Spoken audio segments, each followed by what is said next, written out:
My wife was always a bit odd, and she herself often talked about it. Nevertheless, I loved her deeply and accepted her for who she was. In the end, I made my choice when we married 5 years ago. We didn't have children. My wife couldn't get pregnant, but it never bothered me. In a way, it allowed us to live freely without worrying about an unplanned pregnancy. We both worked and enjoyed life, emphasizing pleasure, since that was the way things were.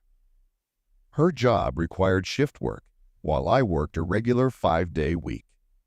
One weekend, I planned a romantic evening for us. But fate had other plans.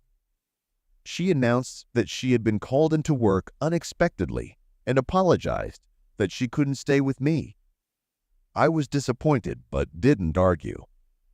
After she left, I settled down on the couch and watched my favorite show, though something was gnawing at me. I knew her job, and they never called people in on short notice. It made me feel uncomfortable, but I tried to brush it off. Time passed, and as I was getting ready for bed, the doorbell rang. I wasn't expecting anyone at this hour. Looking through the peephole, I saw my wife standing there, slightly tipsy and grinning from ear to ear. My suspicions were confirmed. She hadn't gone to work at all. I confronted her as soon as she walked in. She told me that after leaving the house, she had gotten a call to cancel her shift. Instead of coming home, she claimed she had spent the night at a friend's house. Her excuses sounded ridiculous.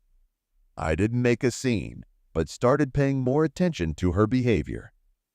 Later, when she went to shower, I found her panties lying on the floor.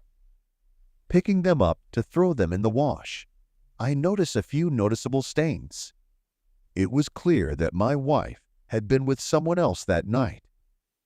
In a rage, I stormed into the bathroom and opened the curtain. I pulled her by the hair, demanding the truth, pretending I already knew everything.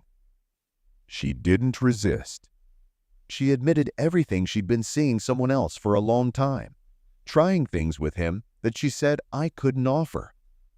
But despite that, she insisted that she loved me and didn't want to leave. She wanted both her freedom and our marriage. I was stunned. I trusted her completely. After hearing her confession, I kicked her out of the house, still in her robe, throwing her clothes out the window after her. There was no way I could forgive such a betrayal. What bothered me most was her behavior. She remained eerily calm, as if none of it mattered, even as I threw her out of the house. We were married, but she acted as if our bond meant nothing. After she left, I reflected on my life and realized something important. I no longer wanted to live without children. A month passed, and as the pain began to subside, I decided it was time to move on. I would find a woman I could trust again, who would create a real family with me, a family with children that my heart longed for. In the months that followed, rumors reached me that my ex-wife had hit rock bottom. She walked out of my life, but she couldn't keep it together. The man she was dating dumped her after only a few weeks. I wasn't surprised. She had hoped for something more, but such relationships were always doomed to fail. He used her and dumped her as soon as he got bored with her.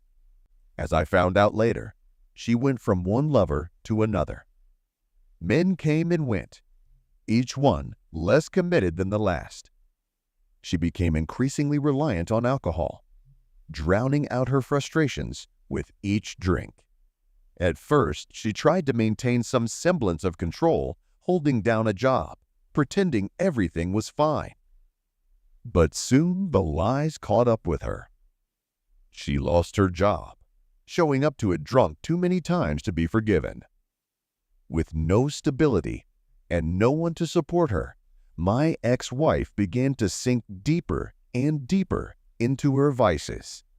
She began frequenting seedy bars, seeking out men who were only interested in one thing.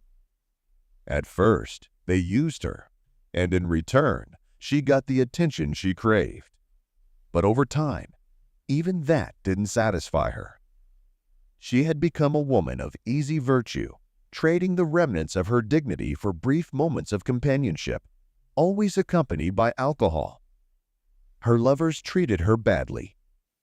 One of them beat her so badly that she was hospitalized, but even that didn't bring her to her senses.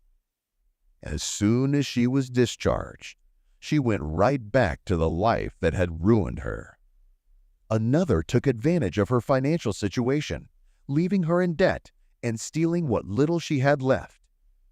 Each new lover undermined her until she was unrecognizable. I heard that she even turned to old friends, trying to win back their friendship, but her friends would turn their backs on her. Who needs someone like that? They saw what she had become. By this point, no one wanted to be around her.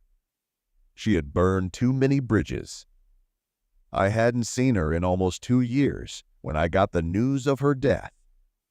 She was found in a dilapidated apartment, a bottle of cheap vodka still in her hand.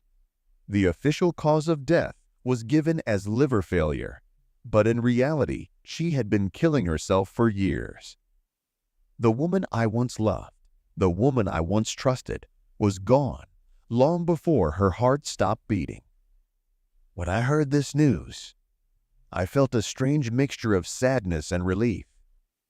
Sadness for the life she had wasted, for the potential she had squandered, but also relief that I was free of her before she could destroy me. By the time my ex-wife met her tragic end, I had moved on with my life. I had met a kind and loving woman who brought light into my life. She gave me the family I had always dreamed of, and together we built a future full of hope and happiness.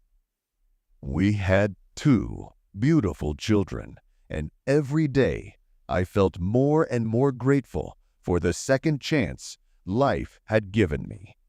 I will never forget my ex-wife, nor the lessons I learned from my broken marriage. But in the end, I found peace in realizing that I had made the right choice, letting go of the past and finding a future that was truly my own for the first time.